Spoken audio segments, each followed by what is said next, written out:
అందరికీ నమస్కారం. Welcome to Suman TV. Top doctors ని మీ దాకా చేర్చి వారి ద్వారా సరైన విషయాలు చాలా కరెక్ట్ ఇన్ఫర్మేషన్ తో డేటాతో తీసుకోవడమే మా ధ్యేయం అండ్ మీ దాకా చేర్చడం మా లక్ష్యం. కాబట్టి ఇవాళ ఒక చాలా అనుభవజ్ఞులైన ఎండోక్రైనాలజీ ఎక్స్పర్ట్ ని కలవబోతున్నాం. ప్రొఫెసర్ పివి రావు గారు 40 సంవత్సరాల వారి కెరియర్ లో ఎండోక్రైనాలజిస్ట్ గా ప్రధానంగా క్లినికల్ ట్రయల్స్ చాలా ముందు చూపుతో ముందే రాబోయే ట్రెండ్స్ ఏంటి మెడికల్ సిస్టమ్స్ లో అని కనిపెట్టి ఆయనే ట్రయల్స్ నిర్వహించి ఆ తర్వాత అవి మార్కెట్లోకి రావడం జరుగుతూ ఉంటుంది. ఎక్కువగా డయాబెటాలజీలో, ఎందుకంటే డయాబెటీస్ కేసెస్ పెరిగిపోతున్నాయి కాబట్టి ఆయన కెరియర్లో 40 సంవత్సరాల సుదీర్ఘ ప్రస్థానంలో 5 లక్షలకి పైగా పేషెంట్లను ఆయన స్పృశించుంటారు. అలాగే చాలా మందికి చాలా యూస్ఫుల్ ఇన్ఫర్మేషన్ ఇస్తూ వారి జీవితాన్ని, మెడికల్ ప్రయాణాన్ని సార్థకం చేసుకున్నారు. మన అదృష్టం ఇవాళ వారు మన స్టూడియోలో ఉండడం. ఎందుకంటే అంత ఎక్స్పీరియన్స్ తో మనం చేస్తున్న చిన్నపాటి తప్పులేంటి, ఎలా సవరించుకోవాలో కూడా చెప్తారు. సార్ నమస్కారం, స్వాగతం. నమస్తే అండి. ప్రొఫెసర్ పివి రావు గారు, మీరు ఎండోక్రైనాలజీ విభాగంలో ఎక్స్పర్ట్ కాబట్టి దీనికి అంటే మీరు ఏమన్నా ఒక పూర్వపరాలు ఉన్నాయా మీరు ఇందులోకి రావడానికి? ముఖ్యంగా ముందు నుంచి కూడా నేను ఎంబీబీఎస్ అయిన తర్వాత రీసెర్చ్ సైడ్కి వెళ్ళాను అనమాట. గవర్నమెంట్లో ఐసీఎంఆర్లో రీసెర్చ్ ఫెలోగా వెళ్ళిపోయాను. ఇక ఆ తర్వాత ఢిల్లీలో కూడా మా ప్రొఫెసర్లు అంతా మెడిసిన్ ప్రొఫెసర్లు, నేను పనిచేసిన మెడిసిన్ ప్రొఫెసర్లు ఆ రోజుల్లో 1970 మొదటి సంవత్సరాల్లో ఆయన ఇండియాలోనే ప్రఖ్యాత డయాబెటీస్ స్పెషలిస్ట్ అనమాట. సో ఆయన దగ్గర పనిచేశాను కాబట్టి ఇక ఆయన ద్వారా నేను భారతదేశంలో డయాబెటీస్కి సంబంధించిన విషయాలు నేర్చుకోవడం, దానికి సంబంధించిన సంస్థల్ని నిర్వహించడం, ఇలాంటివన్నీ చేశాను. ఆయన ద్వారానే మాకు ఈ కొత్త విషయాల్లో ఈ ప్రయోగాలు చేయటం అన్ని కూడా 1983 నుంచి నేను ఢిల్లీలో ఉన్నాను. 83 వరకు మెడ్రాస్లో పనిచేశాను. అప్పుడు కూడా మేము అక్కడ కూడా అంత డయాబెటీస్ మీద ఎక్కువగా డాక్టర్లు ఆ రోజుల్లో బాగా మాట్లాడుతూ ఉండేవాళ్ళు. అలా నాకు వారి పరిచయంతో డయాబెటీస్లో ప్రవేశించాలనేటువంటి ఆలోచన కలిగింది. అలాగే ఇక 1978 నుంచి కూడా డయాబెటీస్ లోనే రకరకాల కార్యక్రమాలు నిర్వహిస్తూ రకరకాల విషయాలు తెలుసుకుంటూ, అలాగే డిగ్రీలు కూడా సంపాదిస్తూ ఆల్ ఇండియా ఇన్స్టిట్యూట్ లో మెడికల్ సైన్సెస్ లో పనిచేశాను. 7 ఏళ్ళు అక్కడ పనిచేశాను. ఆ తర్వాత ఇక్కడ నిమ్స్ హాస్పిటల్కి వచ్చి ఇక్కడ కూడా గవర్నమెంట్ లో దాదాపు 25 ఏళ్ళు నేను ప్రొఫెసర్ గా రిటైర్ అయ్యాను నిమ్స్ హాస్పిటల్. అందుకని మాకంతా లైఫ్ అంతా కూడా ఇక ఒకటే డయాబెటీస్ గురించి ఎన్నో రకాల పరిశోధన కార్యక్రమాలు మాకు ఎక్కువ.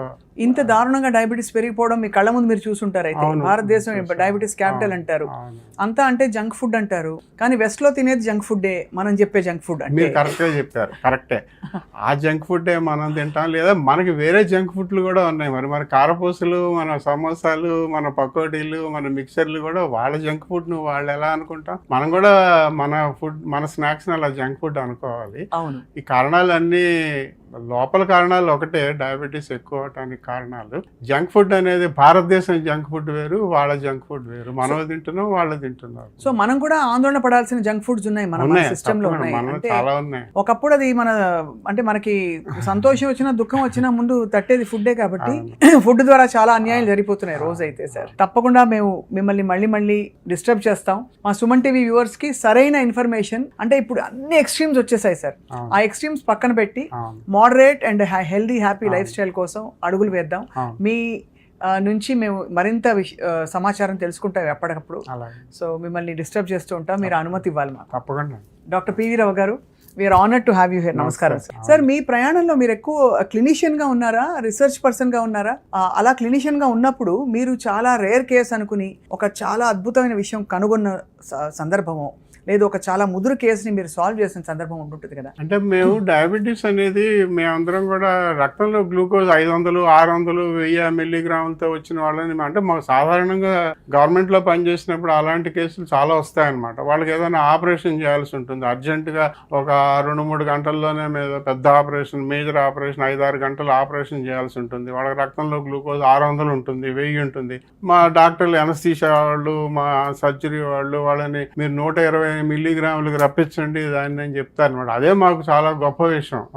2-3 గంటల్లోనే 600 షుగర్ని మరి శరీరంలోని మిగతా అవయవాలు పాడవకుండా దాన్ని 600 నుంచి 120కి రప్పించేసి మరి డాక్టర్లకి ఇది సాధారణంగా మాకు అదేదో అత్యద్భుతమైన కార్యక్రమంగా కాకుండా ప్రతిరోజు మేము సాధారణంగా గవర్నమెంట్ హాస్పిటల్లో ఇవి బయట ప్రాక్టీస్ లో ఇలాంటివి చేయడం కష్టం. దానికి సంబంధించిన డాక్టర్లు ఉండాలి, సంబంధించిన పరీక్షలు అన్నీ ఉంటాయి. కాబట్టి మాకు వీటినే నేను ఎక్కువగా చెప్పుకుంటే మీరు ఏదైనా అద్భుతాలు సాధించారా అంటే మేము సాధించిన అద్భుతాలు క్లినికల్లో 1000 షుగర్ ఉన్నా కూడా 1000 మిల్లీగ్రాముల షుగర్ ఉన్న వాళ్ళకి కూడా 1-2 గంటల్లో దాన్ని 100కి రప్పించేసి ఏం చేస్తారు సార్? మందులు ఇవ్వడం.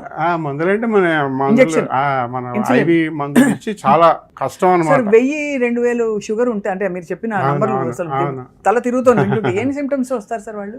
హఠాత్తుగా 1000 మిల్లీగ్రాములు వస్తే వాళ్ళకి కళ్ళు తిరగటం, లేదా నోరు ఎండిపోవటం, డీహైడ్రేషన్ అంటాం. శరీరంలోని రక్తంలోని నీరంతా కూడా తగ్గిపోయి డీహైడ్రేషన్ వచ్చి అవయవాల్లో ముఖ్యంగా ఊపిరితిత్తుల్లోను, గుండెలోను, మెదడులోను ఉన్నటువంటి కణాల్లో నీరు తగ్గిపోతే వాటికి సంబంధించిన సమస్యలు వస్తాయన్నమాట. కానీ అదే ఇప్పుడు మనం చాలా మందిని చూస్తూ ఉంటాం బయట సంవత్సరాల తరబడి షుగర్లు ఎక్కువ ఉంటుంటే 400-500 ఉంటూ అలా దానికి అలవాటు పడిపోతారు. అవును, అలవాటు పడిపోతే వాళ్ళకి మనం ఏదో రక్త పరీక్ష చేస్తే తప్ప వాళ్ళకి ఎటువంటి సమస్యలు బయటపడవు. అవును, అదో రకమైన సమస్య మాకు. అది డయాబెటీస్ వాడికి రక్తంలో గ్లూకోజ్ ఎంత ఉందని తెలుసుకోవాలంటే రక్త పరీక్ష చేసుకోవాల్సిందే తప్ప వాళ్ళని ఏదో చూసి వాళ్ళ లక్షణాలను బట్టి వాళ్ళతో మాట్లాడి మేము చెప్పలేము. కాబట్టి రక్త పరీక్షల్లో తెలుసుకుంటా. అలాగా చాలా కాలంగా రక్తంలో 500-600 షుగర్ ఉన్న వాళ్ళు ఏ సమస్య లేకుండా బయట సాధారణంగా తిరుగుతూ ఉంటారు. వాళ్ళకి ఏమవుతుంది ఒకవేళ అది కంటిన్యూ అయితే? వాళ్ళకి చాలా డెఫినెట్గా వచ్చే సమస్యలు ముఖ్యంగా రక్తనాళాలు గట్టిపడిపోతాయి అన్నమాట. వీళ్ళందరికీ రక్తం గట్టిపడుతుంది, రక్తం చెక్కబడిపోతుంది కదా. రక్తం చెక్కబడిపోతుంటే ఎక్కడైనా రక్తనాళాల్లో అది గడ్డగట్టి ఆ ధమనంలో, గుండె ధమనంలో, కరోనరీ ఆర్టరీలో గడ్డగడితే హార్ట్ అటాక్ వస్తుంది. మెదడులో ఆర్టరీలో గడ్డగడితే అక్కడ బ్రెయిన్లో స్ట్రోక్ వస్తుంది. ఇలాగా ముఖ్యంగా రక్తనాళాల సమస్యలు, తర్వాత మూత్రపిండాల సమస్యలు కూడా వస్తాయి. ఇవన్నీ కూడా ఖచ్చితంగా వస్తాయి అందరికీ. కాకపోతే ఏంటంటే అది ముందు తెలీదు చాలా మందికి. రాబోతోంది అనే విషయం 5-10 ఏళ్ల తర్వాత గుండె జబ్బులు వస్తాయని, మూత్రపిండాల జబ్బులు వస్తాయని తెలియదు. గ్లూకోజ్ మాత్రం ఎక్కువ ఉంటుంది, అసలు ఉందనే పట్టించుకోరు. 5-10 ఏళ్ళు పోయిన తర్వాత ఇక ఏదో ఒక సమస్య, శాశ్వతంగా అంగవైకల్యం వచ్చేటువంటి సమస్యలు వస్తాయి. అబ్బో, అయితే ఇలా పట్టించుకోకపోవడం డేంజర్ సైన్స్. అంటే అందుకే ఇప్పుడు యాన్యువల్ చెకప్స్ ఇవన్నీ ఇప్పుడు వచ్చేసాయి. ఆ రోజుల్లో లేవు కదా సార్, అంత అంటే మన దేశంలో అయితే లేవు కదా సార్. ఇన్ని పరికరాలు కూడా లేవు, ఇప్పుడు అన్ని వచ్చాయి. ఇప్పుడు ప్రతి మనిషి ప్రతి ఇంట్లోనూ అందరికి డయాబెటిస్ మెడికల్ షాప్ ఉంటుంది అంతే కదా సార్. కరెక్ట్. అది చేత్తో ఏమంటారు, దాన్ని ఏమంటారు సార్? అదే glucose metre.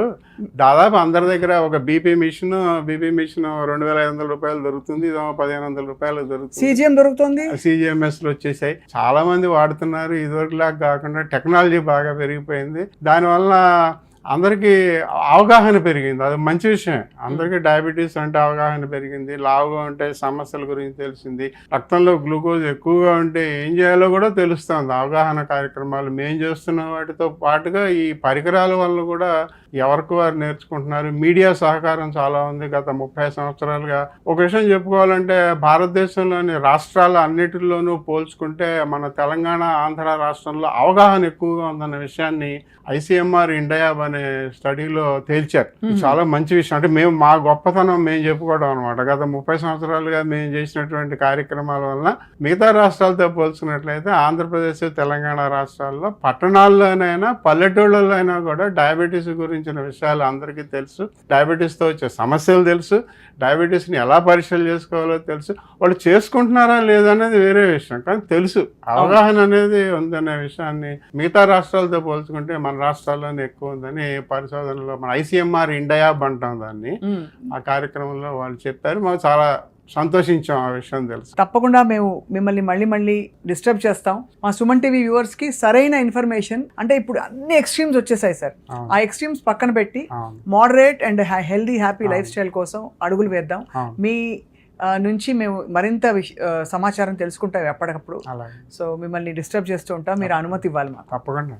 Doctor PV Rao గారు, we're honoured to have you here. నమస్కారం సార్. రైస్ ప్రైమరీ ఒక ఫుడ్ కదా సార్.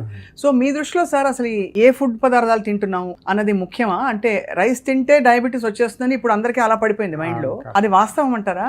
అంటే మేము చెప్పేది ఏంటంటే ఇప్పుడు భారతదేశంలో ఒకప్పుడు ఈ అన్నం లేనప్పుడు, మరి గోదావరి జిల్లాలో అన్నం లేనప్పుడు అన్నాన్ని పండించి ఎంతో మంది లక్షల మందికి ప్రాణం పోశారు. ఒకప్పుడు మనకి ఈ ఆయుర్దాయం చాలా తక్కువ ఉండేది. లైఫ్ ఎక్స్పెక్టెన్సీ 30-40 కన్నా ఎక్కువ కాలం బతికేవాళ్ళు కాదు. వాళ్ళందరూ 70 ఏళ్ళు బతుకుతున్నారు. మనకి ఆరోగ్యం, ఆహారం, నాకు తెలిసి 30 సంవత్సరాల క్రితం కూడా మెరాస్మస్ అనే వ్యాధి, తర్వాత క్వాషియార్కర్ ఇక్కడ తెలంగాణలో హైదరాబాద్ సిటీలోనే చాలా ఎక్కువ ఉండేది. ఇవాళ ఎక్కడా కనిపించట్లేదు.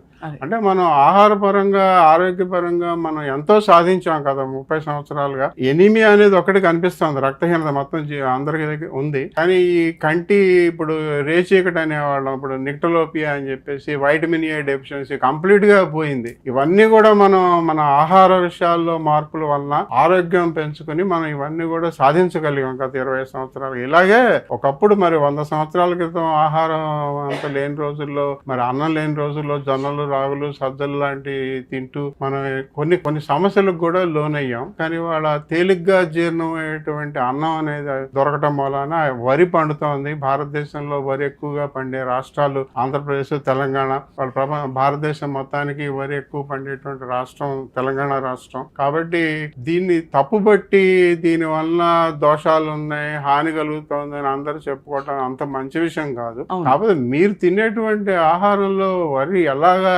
మీరు వాడుకుంటున్నారు? 2 సార్లు మరబట్టారా, ఒకసారి మరబట్టారా? తర్వాత ఇవాళ మరి చెప్పుకోవాల్సిన విషయం ఏంటంటే, ఈ ధాన్యాన్ని బాగా మరబట్టి ఆ పైన ఉన్నటువంటి హస్క్, ఆ ఓకా చుట్టూ తీసి దాంట్లోంచి ఆయిల్ తీసినట్లయితే బ్రాన్ ఆయిల్ కి ఎక్కువ డబ్బు వస్తుంది, మనం బియ్యం అమ్ముకున్నా కూడా.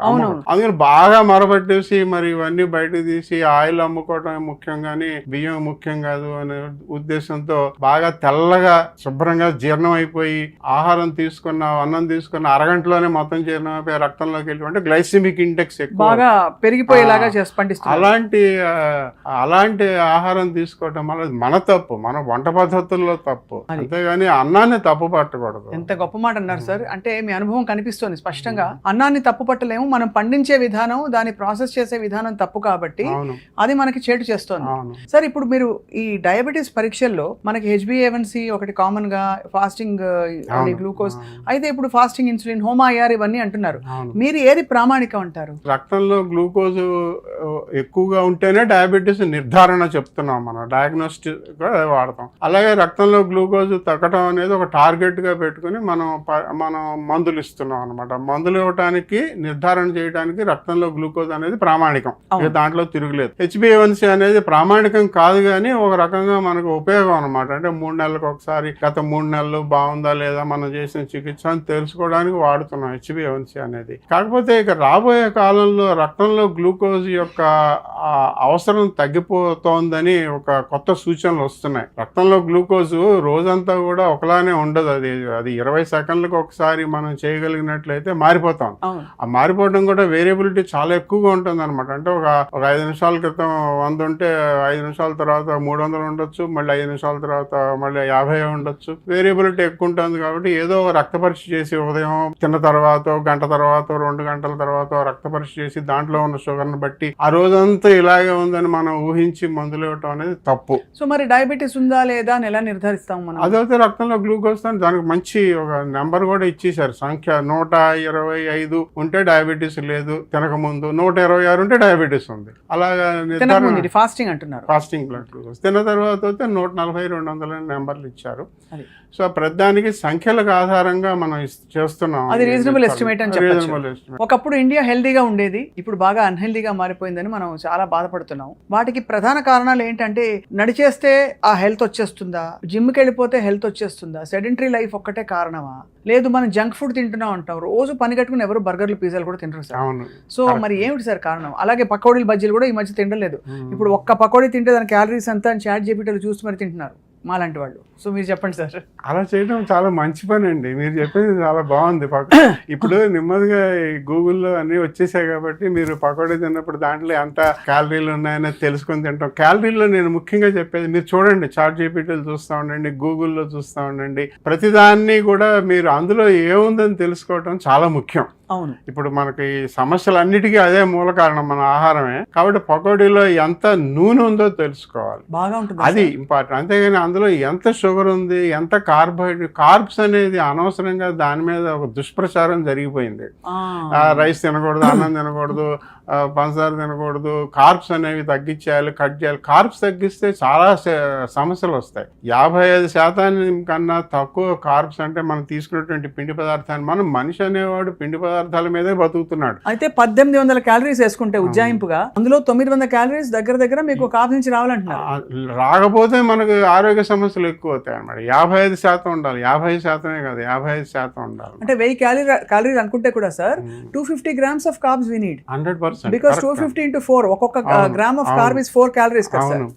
కాబట్టి 55% అయినా కూడా పిండి పదార్థం ఉంచుకోవాలి. మనకి వాళ్ళ భారతదేశంలో ఆహారంలో లోపాలు ఏం జరుగుతున్నాయంటే, ఒకటి ప్రోటీన్ తక్కువ ఉంది, ఆ మాంసకృతులు తక్కువ ఉండటం వలన మన అందరికీ చాలా సమస్యలు వస్తున్నాయి, అదొక విషయం. రెండో విషయం ఏంటంటే నూనె పదార్థాలు ఎక్కువ అవుతున్నాయి. మామూలుగా నూనె పదార్థాలు ఎక్కువ అవటం అంటే, మరో విషయం చెప్పుకోవాలంటే, మనం వాడేటువంటి వంట పద్ధతులు మనం దాన్ని బాగా మరిగిచ్చి, అంటే నూనెలో ముంచి, ప్రపంచంలోని అన్ని దేశాల్లోనే ఏదైనా ఆహారం తీసుకోవాలంటే దాని మీద వాళ్ళు వేడి చేసుకుని నూనె జల్లుతారు, కానీ దానిలో ముంచి దాన్ని వేడి చేయరు. రెండోది ఏంటంటే, నిన్న పండించిన పదార్థాన్ని, ఆహార పదార్థాన్ని మళ్ళీ రెండోసారి మూడోసారి వేడి చేయడం కూడా మనకు సామాన్యం అయిపోయింది. సో ఆ వేడి చేయడం వల్ల కూడా మనలో ట్రాన్స్ ఫ్యాట్స్ వస్తాయి, ప్లస్ క్యాన్సర్ కలిగించేటువంటి పదార్థాలు కూడా వస్తాయి. ఇటు పక్కన గుండె జబ్బులే కదా, అటు క్యాన్సర్ జబ్బులు కూడా వస్తాయి. కాబట్టి ఇలాగా రెండోసారి వేడి చేయడం అనేది తప్పు. తర్వాత నూనెలో ముంచి వేయించడం తప్పు. ఇవన్నీ కూడా మనం ఎక్కువగా వంట పద్ధతుల్లో, మన భారతదేశం వంట పద్ధతుల్లో ఇవన్నీ జరుగుతున్నాయి, కానీ వీటిని మరీ ఎక్కువగా వాడుతున్నాం అనమాట. ముఖ్యంగా ఏదైనా మనం పెళ్లిళ్ళకి కానీ ఫంక్షన్లకు కానీ వెళ్తే నిన్న తయారు చేసింది, అదే వాళ్ళ పొద్దున్న తయారు చేసింది వేడి చేసి మనకి ఇస్తున్నాం. మనం కూడా 2-3 రోజులకు ఒకసారి కూరలు చేసుకుని మైక్రోవేవ్ లో పెట్టుకుని తింటున్నాం, రోజు అదే వేడి చేసుకుని. సో ఇవన్నీ కూడా సమస్యలు ఉన్నాయన్నమాట. అంతేగాని ఆహార పదార్థాన్ని తప్పు పట్టకూడదు. అంటే ఏదో బియ్యం తప్పు, లేకపోతే పొటాటో, బంగాళదుంప తప్పు అలా అనకూడదు. దాన్ని వండే పదార్థాల్లో, వండే పద్ధతుల్లో తప్పులు అనమాట. సో ప్రధానమైన కల్ప్రిట్స్ నాకు అర్థమైంది. సూపర్ రిఫైనింగ్ రైస్ అండ్ పిండి పదార్థాలు ఒకటి చెప్పారు, 2 నూనె పదార్థాలు మనం గ్రహించట్లేదు, కార్బ్స్ ని తప్పు పడుతున్నాం, కానీ యాక్చువల్లీ కల్ప్రిట్ ఇది. ఎందుకంటే మళ్ళీ కూరలు వేడి చేస్తే అది బ్యాడ్ ఫ్యాట్ గా మారుతుంది. రెండోది ఆ ఫ్యాట్ కంటెంట్ కూడా బాగా ఎక్కువ అవుతుంది అది. సో చాలా ఇది గ్రహించకుండా చేస్తున్న తప్పులు సార్. ఎందుకంటే 2 కదా బజ్జీలు, ఒక 2 బజ్జీలు తింటే ఒక చక్కగా అంత నూనె వచ్చేస్తుంది మన బాడీలోకి, అంతే కదా సార్? అవును, 3వ వంతు నూనె ఉంటుంది. మీరు పకోడీ కానీ బజ్జీ కానీ కారపూస అయితే చేతికి తగలదు, ఏది తగలకుండా నూనె వెళ్ళిపోతుంది లోపలికి. కాబట్టి ఏదైనా మీరు ఒక ఆహార పదార్థం, మన భారతదేశ వంటకాలు ఏం తీసుకున్నా కూడా, మిఠాయిలు కూడా ఏం తీసుకున్నా కూడా దాంట్లో 3వ వంతు నూనె పదార్థం ఉంటుంది అన్నమాట. ఇప్పుడైతే మనకి గతంలో హెల్దీగా ఉన్న ఇండియా అన్హెల్దీగా మారడానికి ఇదే కారణం. అంటే దానికి తగ్గట్టు మనం నడవట్లేదు, ప్రభుత్వ పరంగా ఆలోచించినట్లయితే మనకున్న సమస్యల్ని మనం చాలా తగ్గించుకున్నామండి. ఇప్పుడు భారతదేశం ఒకప్పుడు అనారోగ్యాలు ఎక్కువగా ఉండేటువంటి రోజుల నుంచి వాళ్ళ ఆరోగ్యం ఉన్న వేరే, కానీ కమ్యూనికబుల్ డిసీజెస్ తగ్గాయి, కానీ లైఫ్ స్టైల్ డిసీజ్ కొంచెం పెరిగినట్టే కదా సార్? కరెక్ట్. ఇన్ఫెక్షన్స్ డిసీజెస్ అన్ని తగ్గిపోయినాయి, బాగా తగ్గాయి. అవును. కాకపోతే ఇప్పుడు ఈ నాన్ కమ్యూనికబుల్ డిసీజెస్ అంటే మరి ఈ గుండె జబ్బులు అవుతానేమి, క్యాన్సర్లు అవుతానేమి, ఊబకాయం, డయాబెటీస్, ఇవి పెరిగాయి అనమాట. అలాగా మొత్తం అంతా అనారోగ్యంలో వెళ్ళామని అనుకోకూడదు. మనకి ఇంకా అవకాశం ఉంది. మనకి ఇప్పుడిప్పుడే మిగతా దేశాలతో పోల్చుకుంటే ఇప్పుడిప్పుడే మనం ఈ జబ్బులకు లోనవుతున్నాం. భారతదేశాన్ని డయాబెటీస్ క్యాపిటల్ అని చెప్తారు, కానీ సంఖ్యాపరంగా చూసుకుంటేనే క్యాపిటల్, కానీ మన శాతం చూసుకున్నట్లయితే మన భారతదేశంలో డయాబెటీస్ అమెరికా, చైనాలో ఉన్నట్టు లేదు. మనకు 10%, 25 ఏళ్ళు దాటిన వాళ్ళలో 10% అనమాట. అందుకని మనమేమి అంత మొత్తం పాడైపోయి ఏం లేవు అనారోగ్యంగా. కాబట్టి మనం కూడా ఇప్పుడు తెలుసుకోవడానికి అవకాశం ఉంది, మార్చుకోవడానికి అవకాశం ఉంది, అవగాహనకు అవకాశం ఉందండి. ఆ విషయం తెలుసుకోవాలంటే మనం ఏమి మొత్తం అంతా పాడైపోయాం. మనం తీసుకునేటువంటి ఆహారం అలా మిగతా దేశాలతో పోల్చుకుంటే మనమే బెటర్ గా ఉన్నాం. మనమే, అదే కరెక్ట్ సార్, మీరు వాస్తవంగా చెప్పారు. ఇంకా మన కూరగాయలు వాటన్నిటికీ కాస్త గుర్తింపు, గౌరవం ఉంది. వేరే దేశాల్లో హార్డ్ మీట్స్ తినే దేశాలు ఉంటాయి, రెడ్ మీట్ ఎక్కువ తినే దేశాలు కూడా ఉన్నాయి సార్ మన దగ్గర. 20 సంవత్సరాల మోర్టాలిటీ డేటా, అమెరికా వాళ్ళ డేటా తీసుకున్నట్లయితే భారతదేశం కన్నా ఎక్కువ మరణాల సంఖ్య వాళ్ళ దగ్గర ఉంది, మన దగ్గర కాదు. వాళ్ళకన్నా మనం చాలా వెనకబడి ఉన్నాం. మన హాస్పిటల్స్ అయితేనేమి, వైద్య సదుపాయాలు అవుతాయి. కానీ చివరికి మోర్టాలిటీ డేటా, మార్బిడిటీ డేటా తీసుకున్నట్లయితే 20 సంవత్సరాలు అమెరికాది ఇండియాది పోల్చుకున్నట్లయితే మనమేమి వాళ్ళతో పోల్చుకుని బాధపడాల్సిన అవసరం ఏం లేదు. మనకు ఆరోగ్యంగానే ఉన్నాం మనం. కాకపోతే రాబోయే కాలంలో మన ఒబిసిటీ పెరుగుతోంది, డయాబెటీస్ పెరుగుతోంది, గుండె జబ్బులు పెరుగుతాయి. ఆ సమస్యలు మనకు ఉన్నాయన్న విషయం మనకు తెలుసు. అవగాహన నేర్చుకుని దానికి కావాల్సినటువంటి పద్ధతులు మార్చుకోవడానికి అవకాశం ఉంది. మనకు అవకాశం ఉంది. మీరు చెప్పినట్టు కూరగాయలు అయితేనే, పళ్ళు అయితేనే, మనం వాడినంత కూరగాయలు, పళ్ళు, ఆహార పదార్థాలు మిగతా దేశాల్లో లేవు. కాబట్టి మనం చాలా మనకు అదృష్టవశాత్తు మనకు చాలా అవకాశం ఉంది మార్చుకోవటానికి. 100 ఏళ్ళు బతకడం ఎలా అని ఎవరైనా అడిగితే ఒక అమాయకమైన ప్రశ్న. 100 ఏళ్ళు అంటే సుదీర్ఘకాలం. మీరు ఏం చెప్తారు సార్ దానికి?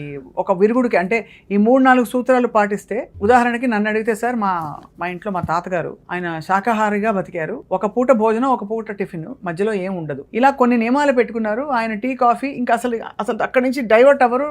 ఎంత టెంప్ట్ చేసినా కూడా ఆయన డిసిప్లిన్ అది. సో మీరేమంటారు? ఏమిటి సార్ మనకి మూలం? అంటే మనిషి చనిపోవటానికి, కణాలన్నీ కూడా చనిపోవటానికి ముఖ్యమైన కారణం ఏంటంటే వాపు ప్రక్రియ అంట, ఇన్ఫ్లమేషన్. అబ్బా, క్రానిక్ ఇన్ఫ్లమేషన్ అనమాట. మన శరీరం అనేది మనకి జన్యుపరంగానే మనకి కొన్ని సంవత్సరాల తర్వాత కణాలన్నీ కూడా వాపు, ఇన్ఫ్లమేషన్ వచ్చి, ఆ ఇన్ఫ్లమేషన్ తర్వాత వాటి యొక్క జరుగుతున్నటువంటి జీవక్రియలు తగ్గిపోయి, అవి ఎండిపోయి, అవి మరణించడం అనేది సహజం. కాకపోతే దీన్ని ఆలస్యం చేయడానికి, మరణాలని ఆలస్యం చేయడానికి ఏం చేస్తామంటే ఇన్ఫ్లమేషన్ తగ్గించుకోవాలి. ఇన్ఫ్లమేషన్ అంటే ఇప్పుడు మీరు చెప్పినట్టే క్రమశిక్షణ పాటించినట్లయితే వాపు ప్రక్రియను క్రమశిక్షణ అంటే ఒకటే సమయానికి నిద్ర లేవడం, ఒకటే సమయానికి పడుకోవడం, ఒకటే సమయంలో తినటం, తినే ఆహార పదార్థం కూడా ప్రతిరోజు ఒకలాగానే ఉండేటట్టు తినటం. ఇప్పుడు మీరు ఇందాక చెప్పినట్టు, తర్వాత ఎప్పుడు కూడా నిండుగా తినకుండా సగం సగం ఆహారం తీసుకోవటం, ఇవన్నీ చేసినట్లయితే క్రానిక్ ఇన్ఫ్లమేషన్ ని మనం తగ్గించుకోగలుగుతాం. అంటే శరీరంలో ఉన్నటువంటి ప్రతి అవయవంలో ఉన్నటువంటి ప్రతి కణాన్ని కూడా మనం ఎండిపోకుండా, అంటే ఇన్ఫ్లమేషన్ వల్ల వాపు ప్రక్రియ జరగకుండా ఆపాలంటే క్రానిక్. ఇప్పుడు అందుకని రాబోయే కాలంలో యాంటీ ఇన్ఫ్లమేటరీ డైట్స్ అని చెప్పి ప్రాచుర్యంలోకి వస్తున్నాయి. మనం తీసుకున్నటువంటి ఆహారంలో కూడా ఏది మన శరీరానికి వాపు ప్రక్రియ ఎక్కువగా కలిగిస్తుంది, ఏది కలిగించదు అనే దాని మీద ఇక రాబోయే కాలం ఇప్పుడు యాంటీ ఇన్ఫ్లమేటరీ డైట్స్ అని మాట్లాడుతున్నారు ఆల్రెడీ. సో అలాంటి ఆహారంలో దేని వల్ల మనకి నష్టం కలుగుతుంది, దేని వల్ల శరీరం తొందరగా పాడవుతుంది, శరీరం అంటే నేను చెప్పేది కణాలు అనమాట, లోపల కణాలు ఎంత తొందరగా పాడవుతున్నాయి అనే విషయం మీద పరిశోధనలు జరుగుతున్నాయి. కాబట్టి ఆ పరిశోధనలో మనం వాటిని పాటించినట్లయితే 100 ఏళ్ళు కాకపోయినా ఒక 10 ఏళ్ళు, 5 ఏళ్ళు, ఇప్పుడు జీవన ఆయుర్దాయం ఎలాగో పెరుగుతోంది, మరింతగా పెరిగేటువంటి అవకాశం. డ్రిప్పులు పెట్టేసుకుంటున్నారు కదా సార్ అందరూ. అది ఎన్ఎస్ఐ ఏదో అలా హఠాత్ అది అలాగా తాత్కాలికంగా ఇవాళకి వాళ్ళే చర్మం మీద ముడతలు పోవాలి, ఇవాళకి వాళ్ళే చర్మం తెల్లగా అయిపోవాలి, ఇవాళకి వాళ్ళే అలా చేయకూడదు. కానీ కొంచెం సక్రమంగా పద్ధతులు పాటించినట్లయితే ఉపయోగం అయితే ఉంటుంది.